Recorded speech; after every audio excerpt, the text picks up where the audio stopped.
सभी को trick centre की ओर से गुड इवनिंग। आज का क्वेश्चन कोड है TRNS 33वां कोड है। सवाल नंबर 1 से बनाते हैं। एक नंबर सवाल का था 3 सेंटीमीटर व्यास वाले, व्यास 3 सेंटीमीटर है तो रेडियस 3/2 होगा। रेडियस 3/2 हो गया। ठोस गोले कितने पिघलाए जाए, तो गोला पिघलाना है तो गोला का आयतन पिघलेगा 4/3 पायर क्यूब। जितना रहेगा उसका आयतन पिघलता है, कितना पिघलाया जाए तो x मान लिए, ताकि एक बेलन बनाया जा सके। तो एक बेलन बनेगा तो बेलन का आयतन क्या होता है, पाई r² h। तो पाई r² h जिनका बेलन का व्यास दिया है 4 सेंटीमीटर, व्यास 4 है तो त्रिज्या 2 होगा। पाई r² h, h का मान दिया है ये 54। बस इसको हल करना, आपका आंसर हो जाएगा। देखिए पाई खत्म हो गया, पाई खत्म हो गया। x कितना चाहिए, कितना ये पिघलेगा, इसको हल करना। हल करने के लिए x खत्म हो गया। अब इसको हल करते हैं 4/3, यहाँ 4/3 यहाँ दे दिया। यहाँ त्रिज्या आप देखिए, त्रिज्या 3/2 है तो 3/2 डालिए। ये 3 बार लिखना पड़ेगा, 3/2 गुना 3/2, क्योंकि r³ है, गुना x बराबर 2 गुना 2 गुना 54। क्या यही होगा ना। इसको हल करना, हल करने के लिए 3 खत्म हो गया। अब 3 खत्म हो गया तो देखिए 3 या 9 9 6 54, यहाँ 6 हो जाएगा। अब 6 हो गया, यहाँ पर 2 दूना 4 इसको काट सकते हैं। ये 2 कैंसिल हो गया। अब तो नहीं कटेगा, नहीं कटेगा तो x बराबर आप लिख सकते हैं यहाँ पर 2 दूना 4 4 दूना 8 8 से 48, x बराबर 48 हो गया। यह उत्तर हो जाए 48। मतलब हो गया 48 को गोला पिघला दीजिएगा, ये बेलन आपका बन जाएगा। ये उत्तर होगा, यही आंसर होगा। चलिए सवाल आगे बढ़ते हैं। सवाल नंबर 2 पर आइए। सवाल नंबर 2 देखिए, सवाल नंबर 2 यहाँ पर कहता है एक गोला का आयतन 4851 है। कोई गोला है, उनका आयतन 4851 है। तो यहाँ पर ध्यान देना है, 4851 गोला का आयतन होता है 4/3 पाई क्यूब। 4851 है, 4851 लिख दिया। अब उसके बाद यहाँ पर कहता है इसके वक्र पृष्ठीय क्षेत्रफल क्या होगा। एक गोला का आयतन 4851, वक्र पृष्ठीय क्षेत्रफल, तो वक्र पृष्ठीय क्षेत्रफल 4 पाई² होता है। तो इसका वक्र पृष्ठीय क्षेत्रफल निकालने के लिए r की जरूरत है। r इससे निकाल लीजिए, वहाँ पुट कर लीजिए, आंसर हो गया। इसको हल कीजिए, 4/3 पाई r³ यहाँ पर पाई का मान 22/7 डाल दीजिए। अब उसके बाद देखिए 4851, इसको काट सकते 11 दूना 22, 11 से काटेंगे 11 चौक 44, 11 चौक 44 हो गया। यहाँ 4 45, 11 चौक 44 बच गया, 1 11। अब नहीं काटेगा तो इसको, नहीं काटेगा तो इसको लिखिए डायरेक्ट, r³ बराबर लिख सकते हैं 441। 441 को क्या लिखेंगे, 21 को 21, मतलब 7 या 21 फिर 7 या 21 लिख सकते हैं। ये 7 गुना 3 इधर है तो ऊपर चला आएगा, 7 गुना 3 यहाँ लिख सकते हैं। नीचे वाला यहाँ गुना हो जाएगा। अब ऊपर है 4 गुना 2, 4 गुना 2 है तो इसको 2 गुना 2 गुना 2 लिख सकते हैं। अब इसका मतलब होता है कि r³ आया तो इधर क्यूब जिसका जिसका बन रहा है बस उसको रखिए। देखिए 7 और 3, 7 और 3, 7 और 3 क्यूब इसका बन रहा है। यहाँ पर देखिए 2 का क्यूब यहाँ बन रहा है, तो r बराबर हम लिख सकते हैं 7 गुना 3। क्यूब बन गया 7 गुना 3 का तो 7 गुना 3 रहेगा, 2 का क्यूब बन गया तो सिर्फ 2 रहेगा। मतलब r बराबर 21/2 निकल गया। अब यहाँ पर पुट कर लिए, पुट करेंगे 4 गुना 22/7 गुना r² 21/2 गुना 21/2। बस इसी को हल करना है। हल कीजिएगा तो आपका आंसर हो जाएगा 7 या 21। अब 11 बार में इसको काट सकते हैं, इसको 2 बार में काट सकते हैं। अब ये 22 गुना 63, 22 गुना 63 करेंगे, वही आंसर हो जाएगा, जिसका उत्तर है 1386। 1386 आपका आंसर हो जाएगा। समझ में आ चुका होगा। चलिए आगे बढ़िएगा। सवाल नंबर 3 पर आते हैं। सवाल नंबर 3 देखिए, बढ़िया सवाल है, इसको ध्यान से बनाइएगा तो फिर मजा आएगा, नहीं तो फिर गड़बड़ हो जाएगा। ये क्षेत्रमिति का सवाल है, थोड़ा दिक्कत होगा। सवाल नंबर 3 नंबर सवाल का आता है कि एक घन तथा एक गोले के संपूर्ण पृष्ठीय क्षेत्रफल समान है। एक घन, तो घन का आयतन होता है, घन का संपूर्ण पृष्ठीय क्षेत्रफल, संपूर्ण पृष्ठ 6 गुना भुजा²। अब उसके बाद फिर कहता है तथा एक गोले का संपूर्ण पृष्ठीय क्षेत्रफल समान है। घन का यह क्षेत्रफल हो गया। अब गोला, तो गोला पर देखिए, गोला का संपूर्ण पृष्ठीय क्षेत्रफल निकालना है तो 4 पाई² यहाँ डाल सकते हैं, कोई दिक्कत नहीं। समान है, समान मतलब बराबर डाल दिए। अब उसके बाद कहता है तो इनके आयतनों का अनुपात क्या होगा। आयतन चाहिए, तो मतलब इसका आयतन और इसका आयतन बताना है। ये आपका आ गया 6 गुना भुजा²। घन का आयतन, घन निकालना है, और ये गोला, तो गोला का आयतन निकालना है। तो गोला का आयतन 4/3 पाई क्यूब होता है। अब घन का आयतन भुजा क्यों होता है, मतलब भुजा और घन दोनों होना चाहिए। तो भुजा निकालिए, इसका घन का भुजा और इसका आर निकाल लीजिए, उसका पुट कर लीजिए, आंसर हो जाएगा। बस इसको हल करने के लिए देखिए कोई जुगाड़ नहीं है, इसको काटने के लिए ज़्यादा से ज़्यादा 3 बार में काट सकते हैं, ये 2 राउंड में कटिए। अब देखिए यहाँ पर क्या कर सकते हैं, यहाँ पर भुजा स्क्वायर है, तो भुजा स्क्वायर है 3 गुना भुजा स्क्वायर लिख सकते हैं, इक्वल टू इसको 22/7, 22/7 हो गया, और 2 ऊपर पर यहाँ बचा हुआ है तो 2 हो जाएगा। अब इसका गुना आर स्क्वायर, क्या ये कर सकते हैं?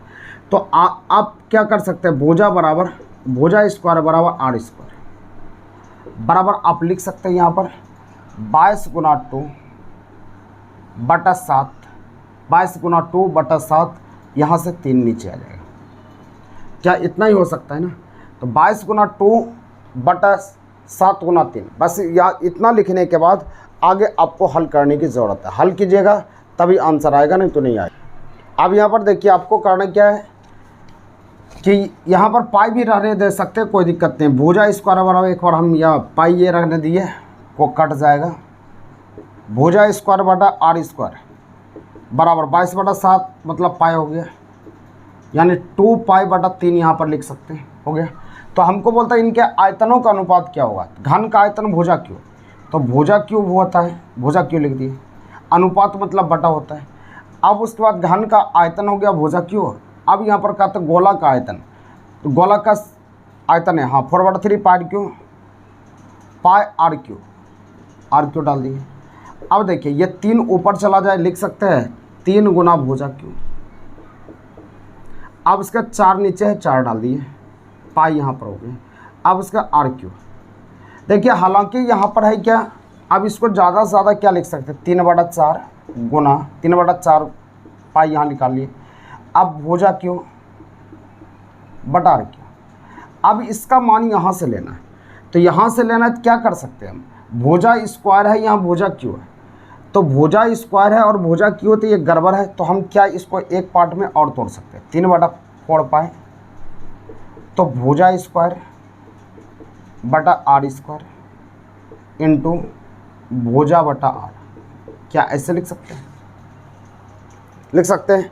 तो इसका मान यहाँ पर है 2π/3, तो 2π/3 हम ऊपर लिख देते हैं ताकि आपको दिखे। तो यहाँ पर 3/4 पाई। अब गुना भुजा स्क्वायर बटा आर स्क्वायर, भुजा स्क्वायर बटा आर स्क्वायर 2π/3, 2π/3 दिया है तो 2π/3 डाल दिए। अब इसका भुजा बटा आर, तो भुजा स्क्वायर आर स्क्वायर है, तो भुजा बराबर क्या होगा, रूट इस पर चढ़ जाएगा, तो हम लिख सकते हैं √2π/3, क्योंकि इसका वैल्यू हो जाएगा √2π/3। देखिए ये दोनों कैंसिल हो गया, इसको 2 बार में काट सकते हैं, ये 3 कैंसिल हो गया, तो √, यहाँ 2 एक्स्ट्रा बच गया।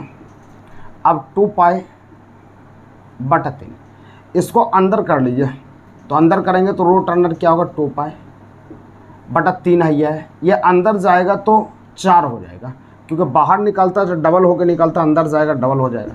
इसको 2 बार में काट सकते हैं, तो बच गया आपका क्या, √π बटा यहाँ पर √6 हो गया। इसी को लिख सकते हैं √π अनुपात √6, बस ये आंसर होगा, ये उत्तर हो जाएगा, ये आंसर होगा। इसमें देखिए आपको बहुत चीज़ छोड़ना पड़ेगा, हमको समझाना पड़ा तब इतना लिखना पड़ा। आपको शॉर्टकट बनाना है तो शॉर्टकट आप बना सकते हैं, कोई बड़ा चीज़ नहीं है, सवाल को आराम से बना सकते हैं। ये बड़ा इसीलिए हो गया कि क्योंकि सारी चीज़ हमने लिखा, आपको बनाना पड़े तो ये सब सूत्र लिखने की ज़रूरत नहीं, डायरेक्ट जहाँ छोड़ने लगे छोड़ दीजिएगा, आंसर हो जाएगा। चलिए आगे बढ़िएगा, सवाल नंबर आएंगे 4 पर आइए। सवाल नंबर 4 यहाँ पर कहता है, 4 नंबर सवाल यहाँ पर है, एक घन तथा इसमें पूरी तरह फिट हो जाने वाले गोले का आयतनों का अनुपात क्या हो। घन का आयतन भुजा क्यों। अब इसमें कहता है एक गोला फिट हो जाए, अगर भुजा क्यों, अगर भुजा इसका x मानते हैं तो इसमें फिट हो जाने वाले गोला, तो गोला का आयतन हमको निकालना है, तो गोला का आयतन 4/3 होगा, 4/3 पाई आर क्यू, आर का मान जो होगा इसके भुजा का आपका आधा होगा, इसको याद रखना है। भुजा का था जैसे कोई घन घन इसमें है, इसमें गोला फिट करना है। तो गोला फिट करना है तो इसका त्रिज्या जो होगा, इसका यह भुजा x होगा तो त्रिज्या x/2 होगा, इसको याद रखना है। अब फॉरवर्ड 3 पायर क्यू यहाँ डाल दिए। अब इसको हल कीजिए, आंसर हो गया x³ अनुपात फॉरवर्ड 3, पाई का मान 22/7। अब इसको लिख सकते हैं x³/8। x³ कैंसिल हो गया। अब कैंसिल होने के बाद 4 दूना 8 इसको काट सकते हैं, 11 बार में ये कट गया। तो आपका बच गया कितना, 7 21 अनुपात, यहाँ से यहाँ पहुँच जाएगा 21/11। बस 21/11 आपका आंसर होगा, 21/11। अच्छा पाई में दिया है, यानी कि पाई 6 अनुपात पाई। तो आ जाइए, पाई हमको बनाना पड़ेगा। तो पाई बनाने के लिए ऐसे नहीं कटाते तो पाई में रहने दीजिए। देखिए यहाँ पर जो हम ये कटा लिए ना, इसको नहीं कटाना था। जब पाई में आंसर दिया तो हम कटाएंगे क्यों, इसको हटा लिए, दोहरा मेहनत क्यों करना है। अब देखिए यहाँ पर लिख सकते हैं क्या, x³ अनुपात 4/3 पाई को रहने देते हैं, x³/8। यह दोनों कैंसिल हो गया। अब इसको 2 बार में काट सकते हैं, नीचे 3 दूना 6 अनुपात पाई हो गया। यही आंसर है, ये उत्तर है, आंसर हो गया। चलिए आगे बढ़िएगा, सवाल नंबर 5 पर आइए। 5 नंबर सवाल कहता है, 5 नंबर यहाँ पर कहता है एक शंकु, कोई शंकु है, शंकु बना लेते हैं। एक शंकु है तथा एक गोला, कोई गोला है। एक शंकु तथा एक गोला का समान त्रिज्या है, त्रिज्या r है तो इसका भी त्रिज्या r है। तो हमको बताना है तो गोले के व्यास तथा शंकु की ऊंचाई का अनुपात क्या। गोला का व्यास, तो गोला का व्यास और शंकु की ऊंचाई का अनुपात, पहले गोला बोला तो गोला का व्यास और शंकु की ऊंचाई का अनुपात क्या होगा। इसका व्यास चाहिए मतलब 2r, इसका ऊंचाई, तो ऊंचाई ये आपको बताना h का अनुपात क्या होगा। तो सबसे पहले यहाँ सोचना है कि एक गोला तथा एक शंकु तथा एक गोला का समान त्रिज्या है, त्रिज्या समान है तथा आयतन भी समान है। तो दोनों का आयतन समान है, तो इसका भी आयतन और इसका भी आयतन समान है। तो दोनों का आयतन समान लीजिए। पहले गोला नाम दिया तो गोला ले लीजिए, क्योंकि गोला में निकालना है। तो 4/3 पाई r³ इसको लिख सकते हैं। आयतन, इसका आयतन 1/3 पाई r² h, इसको लिख सकते हैं।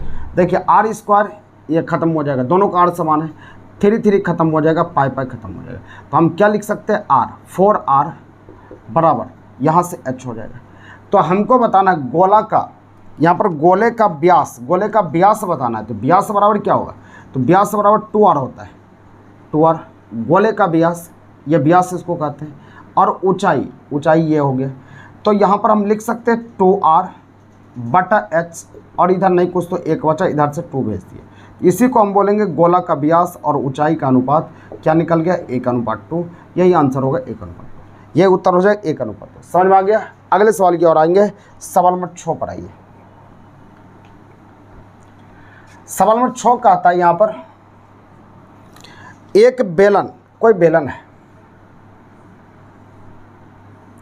कोई बेलन यहाँ पर है। सवाल का आता है एक बेलन तथा एक शंकु, कोई शंकु यहाँ दिया है। एक बेलन तथा एक शंकु की त्रिज्या का अनुपात 3:4 है, 3:4 है त्रिज्या का अनुपात। अगर ये r1 है, ये r2 है, यानी r1 अनुपात r2, यह r1/r2 3:4, क्योंकि अनुपात ये हो गया, अनुपात मतलब बटा होता है। अब उसके बाद कहता है तथा इनकी ऊंचाई का अनुपात। अगर इसकी ऊंचाई h1 है, इसकी ऊंचाई h2 है, तो यहाँ पर h1/h2 दिया है, यहाँ पर आपको दिया है 2:3, यानी 2/3 दिया है। तो हमको कहता है इनके आयतनों का अनुपात क्या होगा। आयतन मतलब बेलन का आयतन क्या होता है, पाई r²। तो r² r1 के स्क्वायर और h1 इसका मान है h1 हो गया। अनुपात, अनुपात मतलब बटा होता है, तो इसका 1/3 पाई r² r2 है गुना h2 पाई r² h2 के स्क्वायर, इसी का वैल्यू चाहिए। यह दोनों कैंसिल होगा, पाई खत्म हो जाएगा। देखिए r1/r2, r1/r2 का स्क्वायर है, r1/r2 यहाँ दिया, 3/4 दिया है, इसका स्क्वायर कर सकते, 3 ऊपर चला जाएगा पहले, तो 3 ऊपर डाल दिए। तो r1/r2 है, r1/r2 है, स्क्वायर है, तो 3 × 9/16 हम लिख सकते हैं, कोई दिक्कत नहीं। h1/h2 है, स्क्वायर है, पाई r² h² इसमें नहीं चलेगा, पाई r² h इसमें भी होगा। तो h1/h2 इसका मान है 2/3, 2/3 इसको डाल दिए। इसको हल करते हैं, इसको 3 बार में काट सकते हैं। अब तो नहीं कटेगा, अब नहीं कटेगा तो इसी को हल कर लिए, आपका आंसर हो जाएगा। यहाँ 16 हो गया, एक बार और कटेगा 8, तो यहाँ पर 27, 9 27 हो जाएगा, 27:8, यही आंसर होगा। ये 3 तो कैंसिल हो गया ना, 27 से नहीं 9 ही आएगा। ये 3 तो कैंसिल होगा, 9:8 आंसर हो गया। ये उत्तर होगा 9:8। इतना ही काम करना है, 9:8 आंसर हो गया। चलिए आगे बढ़िएगा, अगले सवाल की ओर आइए। जैसे दिया है उसे हल कीजिएगा, आपको समझ में आ जाएगा। अगला सवाल का आता है 7 नंबर, 7 को देखिएगा। सवाल नंबर 7 का आता है यहाँ पर, 2 शंकु के आयतन का अनुपात 1:4 है, इनके व्यास का अनुपात 4:5 है, तो इनकी ऊंचाई का अनुपात क्या होगा। सवाल क्या था, 2 शंकु के आयतन का अनुपात 1:4 है। शंकु है 1/3 पाई r² h1, शंकु है 1/3 पाई r2, दूसरा है h2। आयतन का अनुपात 1/4 है, 1/4 कर दिया, 1/3 पाई 1/3 पाई कैंसिल होगा, r1/r2। इनके आयतन का अनुपात दिया है तथा इनके व्यास का अनुपात 4:5 है। व्यास का अनुपात 4:5 है, तो व्यास को त्रिज्या में भी लागू कर सकते हैं, क्योंकि इसका आधा करेंगे इसका भी आधा करेंगे, दोनों कट जाएगा, कोई फर्क नहीं पड़ेगा। तो यहाँ पर आपका है व्यास का अनुपात 4:5 है, तो 4:5 है, त्रिज्या अगर आधा करना चाहते तो कर दिए, 4/2 हो जाएगा, यहाँ पर 5/2 हो जाएगा, कोई फर्क नहीं पड़ेगा, ये दोनों कैंसिल हो जाता है। इसलिए 82 हम रख देते हैं, ये सब झमेला को हटा देते हैं। तो इसको हम बोलते हैं 4:5 है, तो इसको 4 का स्क्वायर 16 कर लेते हैं और 5 का स्क्वायर 25 कर लेते हैं। r1 और r2 हो गया। और इनकी ऊंचाई का अनुपात हमको पूछता है, h1/h2 पूछ रहा है, बराबर 1/4। इसको हल करते हैं। हल करने के बाद h1/h2 क्या होगा, यहाँ से 25 जाएगा और यहाँ से नीचे 64 आएगा, तो 25:64 हो जाएगा। यही आपका आंसर हो गया, ऑप्शन नंबर डी आंसर हो गया। चलिए आगे बढ़िएगा, अगले सवाल की ओर आएंगे। सवाल नंबर 8 पर आइए। 8 नंबर सवाल कहता है, 2 शंकु की ऊंचाई का अनुपात 1:3 है, इसके आधार का व्यास 3:5 है, इनके आयतन, तो अब तो आराम से बना सकते हैं। आयतन का अनुपात, 2 को शंकु है 1/3 पाई r², जो होशियार होगा तुरंत यहाँ कर लेगा, पाई r² h, r² मतलब क्या, व्यास। तो व्यास यहाँ पर दिया 3/5, ये 1/3 पाई खत्म हो जाता है, इसको लिखने की ज़रूरत नहीं है। r², तो r² मतलब यहाँ व्यास, 3 का स्क्वायर 9, 5 का स्क्वायर 25, h यहाँ 1/3 है, तो 1/3 चुपचाप लिख दिए, 3 बार में इसको काट सकते हैं, 3:25 आंसर हो गया। ये उत्तर होगा, एक लाइन में लिख सकते हैं। अगर आपका क्लियर है पूरी तरह तो फिर बना सकते हैं। ऑप्शन, ये सवाल नंबर 9 पर आएंगे। 9 को देखिए। 9 नंबर सवाल कहता है, समान व्यास तथा समान ऊंचाई वाले एक बेलन तथा एक शंकु के तथा एक गोला, 3 आदमी है। समान व्यास तथा समान ऊंचाई वाले एक बेलन, कोई बेलन है यहाँ पर ध्यान देना है। उसके बाद कहता है बेलन और शंकु, कोई दूसरा एक शंकु है, एक शंकु है, फिर बोला एक गोला है, एक गोला है, समान व्यास है, मतलब व्यास समान है तो त्रिज्या भी समान होगा, सबका त्रिज्या समान होगा, त्रिज्या समान हो गया।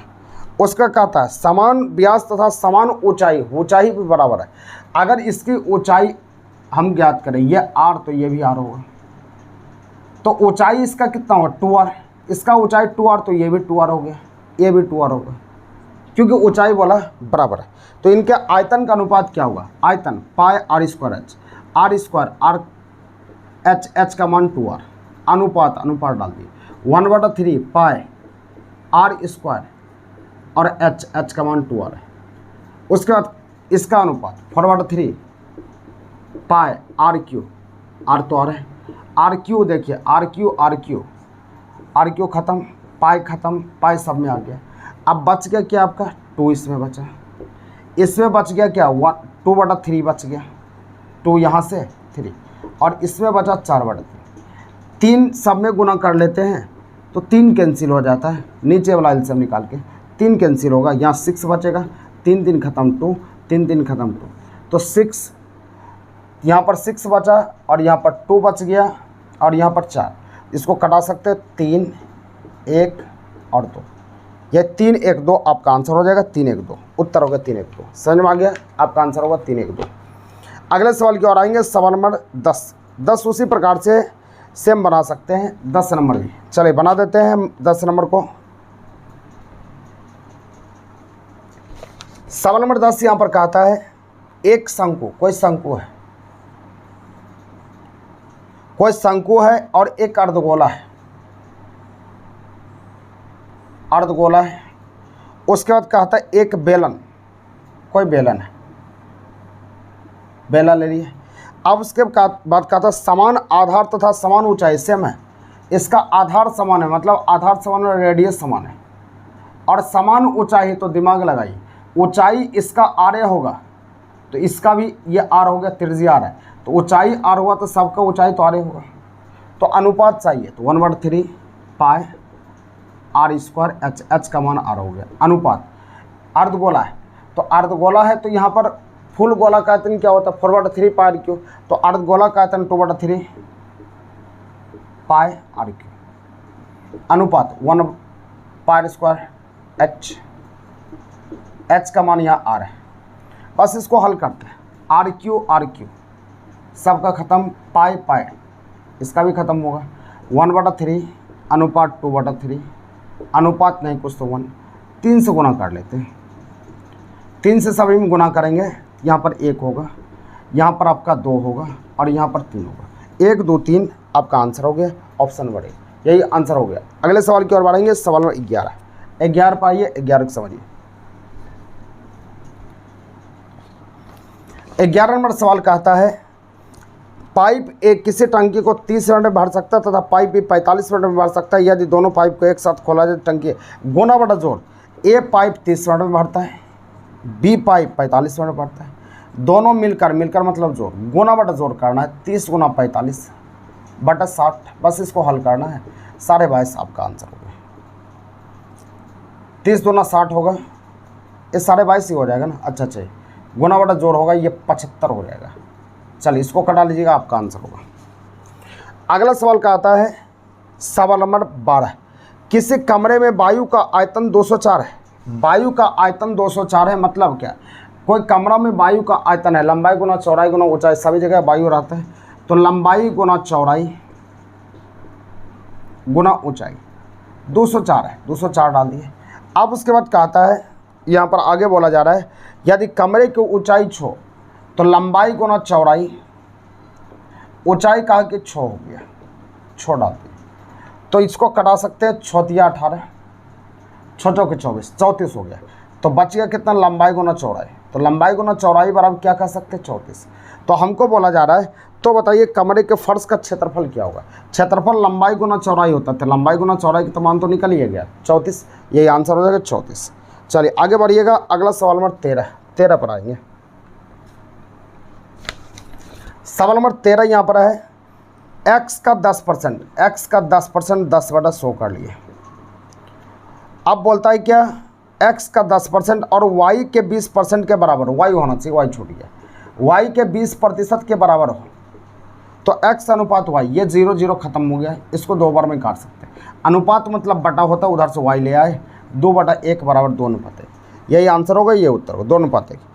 ये 14 नंबर बताए हुए हैं, 2 मेट्रिक टन 30 क्विंटल का कितना परसेंट है। 2 metric ton 30 quintal, 2 metric ton का वाला ध्यान देना है। सवाल नंबर 14, 2 मेट्रिक टन का, तो का नीचे डाल दिए, केजी बनाने के लिए 1000 से गुना करते हैं, मतलब इतना केजी होगा।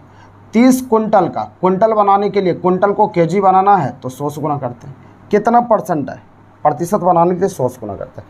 बस इसको हल करना, आपका आंसर हो जाएगा। इसी को हल करना, 3 0 3 0 आपका खत्म हो गया। इसको काट सकते 5 बार में, 150% आपका आंसर होगा, ये उत्तर होगा 150%। अगला सवाल 15 बन गया होगा, 16 बन गया होगा, 17 हो गया है, 18 भी हो गया है, 19 20 सारे ये सब बन गया होगा। 21 नंबर, 12 और 3 का मध्य समानुपाती क्या होगा। मध्य समानुपाती बराबर √AB होता है, 12 × 36 6 हो जाएगा। 32 और 2 का मध्य समानुपाती, इसका भी हो जाएगा 8 हो जाएगा, क्योंकि √AB। 23 तक तो बन गया होगा। चलिए आगे बढ़ते हैं, अगले सवाल पे आएंगे। सवाल आगे देखिएगा, अगला नंबर देखिएगा। अगला सवाल का आता है 24 नंबर। 24 नंबर सवाल का आता है 5 अंकों वाली वह बड़ी से बड़ी संख्या जो पूर्ण वर्ग हो। पूर्ण वर्ग किसको बोलते हैं, पूर्ण वर्ग यहाँ पर देखिए ऑप्शन से इसको छांट सकते हैं। 8 किसी का पूर्ण वर्ग नहीं होगा, तो यहाँ पर आपका सी नंबर आपका आंसर 6 है, पूर्ण वर्ग के अंतर्गत आता है, इसलिए 6 हो जाए। ऑप्शन से आप छांटेंगे। वह न्यूनतम संख्या कौन सी है जो 720 में जोड़ने पर नई संख्या हो जाएगा? अगर 720 में दो जोड़िएगा 722 होगा, यानी कि 22 2 वाला पूर्ण वर्ग होता नहीं है। 3 जोड़िएगा 3 तो वर्ग होता नहीं किसी का।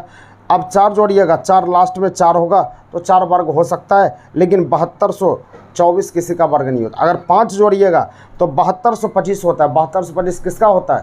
तो 7225 आप देख सकते हैं, 7225। अगर हम बोलेंगे आपको कि 85 का स्क्वायर कीजिए तो 7225 होता है, तो यह 7225 हो जाएगा। आपका आंसर हो गया। 5 जोड़ना है। पाइप ए तथा बी किसी टंकी को 6 घंटे में भर सकते हैं और 2 घंटे के बाद सी को बंद कर दिया जाता है, तो बाकी 7 घंटे में भरेगा, तो कितना समय में अकेला सी टैंक को भर देगा? देखिए इसको समझा देते, ध्यान दीजिएगा। सवाल का था 26 नंबर। ABC एक टंकी को 6 घंटे में भर सकता है। ABC 3 आदमी है, एक टंकी को 6 घंटे में भर सकता है। उसके बाद कहा था 2 घंटे के बाद सी को बंद कर दिया जाता है। मतलब 2 घंटा काम करता है, 1 घंटा में 1/6, 2 घंटा काम किया, तो 2 घंटा काम किया तो 1/3 तो भर गया, 1/3 भर गया है, तो शेष बचा कितना? शेष बच गया 2/3। अब शेष बच गया 2/3 बच गया। 2/3 करने के लिए अब 7 घंटा लेता है। सी जो है 7 घंटा लेता है, तो पूरा भरने के लिए कितना समय लेगा? 21/2 ले लेगा। तो हमको पूछा जाए कितने समय में सी अकेला भरेगा। फिर से सवाल को रिपीट कर देते हैं। ABC 3 आदमी है, 3 नल है, 6 घंटा में भरता है। 2 घंटे के बाद सी को बंद कर दिए, 2 घंटा काम करवा दिए, सी को बंद कर दिए, तो शेष काम बच्चा 2/3। सी अच्छा सी बंद होता है ना, सी बंद हो जाता है, इसका मतलब ए और बी काम करेगा। ये ए और बी काम करेगा, तो पूरा वर्क काम करने में 21/2 लगता है, तो हमको सी चाहिए। सी चाहिए तो क्या इसमें घटा देंगे तो सी का मान नहीं निकलेगा। ए और बी को घटा लिए इसमें, तो घटाना मतलब क्या? गुना बटा घटा होता है। 6 गुना 21/2 बटा 21/2 माइनस 6। बस इसको हल करते हैं। हल करते इसको 3 बार में काट सकते हैं, तो 3 गुना 21 हो गया। यहाँ 6 दूना 12, 21, तो 9/2 यहाँ पर हो जाएगा, 9/2 हो जाएगा, 2 ऊपर चला जाएगा। 3 गुना 21 गुना 2/9, इसको 3 बार में काट सकते हैं, इसको 7 बार में काट सकते हैं। आंसर क्या है? 14। ये 14 घंटे में बढ़ेगा, ये आंसर होगा 14 घंटा। साल में 27 पर आएंगे। जो टाइम एंड वर्क पर है उसको समझ में अच्छी तरह से आ जाएगा, नहीं तो फिर दिक्कत होगा थोड़ा सा। आज टफ सवाल था, ध्यान देंगे। सवाल में 27 पर आएंगे। श्रृंखला ये तो बना सकते हैं आराम से। श्रृंखला इतना में ये आपसे बन जाएगा। एक कुट भाषा में ए को लिखते हुए बी लिखा गया, बी को सी लिखा गया, सी को डी लिखा गया, और उसी कुट भाषा में स्मार्ट को क्या लिखा जाए? SMART, यानी एक एक बढ़ा के लिखते हैं। यानी S को 19 तो 20 लिखा जाएगा, T लिखा जाएगा, M 13 14 लिखा जाएगा, N A 1 2 लिखा जाएगा, R 18 19 लिखा जाएगा, 20 1 21 यू लिखा जाएगा। बस यही आंसर होगा। अगला सवाल कहता है कि 29 नंबर सवाल है। एक बिंदु S से चलते हुए मनीष दक्षिण की ओर 25 मीटर चला। वह बाएं मुड़ गया और 50 मीटर गया, तो बाएं किधर होता है? बाएं इधर चलना है। 50 मीटर चल दिया। उसके बाद कहता है वह पुनः बायां मुड़ा और 25 मीटर, बायां ऊपर जाता है, 25 मीटर चल गया, तो पुनः हुआ बायां और मुड़ा और 60 मीटर, तो बायां और इधर होगा ना, तो 60 मीटर चला। यहाँ से यहाँ 50 होगा, 10 मीटर और चलना पड़ेगा। 10 मीटर हो गया। तो बताइए कि वह मूल बिंदु से कितने 10 मीटर है? 10 मीटर पश्चिम है। यही आंसर 10 मीटर पश्चिम हो गया, उत्तर हो गया। कोई व्यापारी 8 रुपया में 10 के भाव से सामान खरीद कर 30 नंबर आइएगा। सवाल 30 नंबर देखिएगा। सवाल 30 को 30 नंबर का था कोई व्यापारी 8 रुपया में 10 के भाव से, 8 रुपया में एक तरफ सामान एक तरफ रुपया, 8 रुपया में 10 के भाव से खरीदता है तथा उन्हें प्रति वस्तु की दर से बेचता है। प्रति वस्तु मतलब क्या? 1 रुपया में एगो बेचता है, ये हुआ ना। तो हमको पूछता है उसका लाभ प्रतिशत क्या है। तो रुपया के लाइन को आप गुना करते, ये रुपया है और ये सामान है। रुपया के लाइन को गुना करते तो ये क्रय मूल्य आता है, तो क्रय मूल्य आपका कितना? 8 रुपया होगा। और सामान के लाइन को गुना करते तो ये विक्रय मूल्य आता है, इसको याद रखना है। तो विक्रय मूल्य कितना आ गया? 10 टका। 8 रुपया में खरीदे 10 रुपया में बेचे तो लाभ परसेंट होगा। तो लाभ परसेंट 2 रुपया का लाभ हो गया, तो लाभ गुना 100 बटा करेंगे 8 हो गया, इक्वल टू 25%। यही उत्तर होगा, यही आंसर 25% है। अगला सवाल कहता है 1 रुपया में 4 टॉफ़ी खरीदी गई तो 60% का लाभ होगा। 1 रुपया में 4 टॉफ़ी खरीदी गई तो 60% का लाभ हो गया। तो 1 रुपया में कितने टॉफ़ी बेचनी चाहिए, ध्यान दीजिएगा। 1 रुपया में 4 टॉफ़ी खरीदी गई नहीं बेची गई होना चाहिए, तो 60% का लाभ होगा। ऊपर रुपया और नीचे समान होगा, 60% का लाभ। 60% लाभ को 160 कहते हैं। तो यहाँ पर 1 में निकलेगा 1/4 गुना 160। तो हमको कहता है 1 रुपया के कितने टॉफ़ी बेचनी चाहिए, 1 रुपया में 4 टॉफ़ी खरीदी गई, खरीदा गया 0 हो गया। तो हमको पूछता 60% लाभ कमाना है। लाभ कमाना मतलब 160 पर बेचना चाह रहे हैं। तो 1 रुपया के कितने टॉफ़ी बेचनी चाहिए, 160 पर निकालिए। यह 0 ख़त्म हो गया, इसको 4 बार में काट सकते हैं। ये 2 ये 5, 2/5 हो गया। तो 2/5 हो गया। 2 रुपया में 5 टॉफ़ी बेचा था, 1 रुपया में 2.5 टॉफ़ी, 1 रुपया में 2.5 टॉफ़ी, यही आंसर हो गया। 1 रुपया में 2.5 की दर से बेचेगा तो आंसर हो जाएगा 60% का लाभ होगा। 32 नंबर आइएगा। 500 रुपया को 2 भागों में इस प्रकार बांटिए कि एक भाग दूसरे भाग से 100 रुपया कम हो। तो 100 रुपया कम हो, 500 रुपया में से 100 टका निकालिए, 400 बचेगा, 200 हो गया, 200 हो गया। एक भाग जिसको बढ़ाना है उसको बढ़ा लीजिए, एक 200 होगा, एक 300, आंसर हो गया। तो हमको पूछा जा रहा है कि छोटा भाग क्या है, छोटा भाग 200 हो गया, आंसर हो गया। 33 नंबर भैंस मुर्गा वाला तो आपसे बन गया होगा, भैंस मुर्गा वाला बना लीजिएगा। अंग्रेजी वर्णमाला को विपरीत क्रम में लिखा जाए तो बाएं से 5वां अक्षर कौन होगा। विपरीत क्रम में लिखा गया तो बाएं से 5वां, तो 5वां लेटर हालांकि क्या होता है, ई होता है, ई होता है। लेकिन बायां से विपरीत क्रम लिख दिया तो विपरीत क्रम में तो जड़ से आ जाएगा ना, तो ई उल्टा भी आपका आंसर हो जाएगा। एक संख्या 5 से बड़ी लेकिन 9 से छोटी है। सवाल बोला कि कोई संख्या है 5 से बड़ा, 6, 7, 8, 9, 5 से बड़ा लेकिन 9 से छोटा है, तथा दूसरी संख्या 7 से बड़ी लेकिन 11 से छोटी, 7, 8, 9, 10, 11, 7 से बड़ी लेकिन 11 से छोटी, तो सबसे कौन संख्या होगा, 8 आपका आंसर होगा। अगला 36 बन जाएगा। ई और पी के बीच में कौन सा, ये भी बन जाएगा।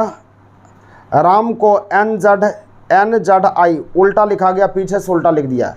38 नंबर पीछे से उल्टा है, सुनते जाइएगा बनाते जाएंगे।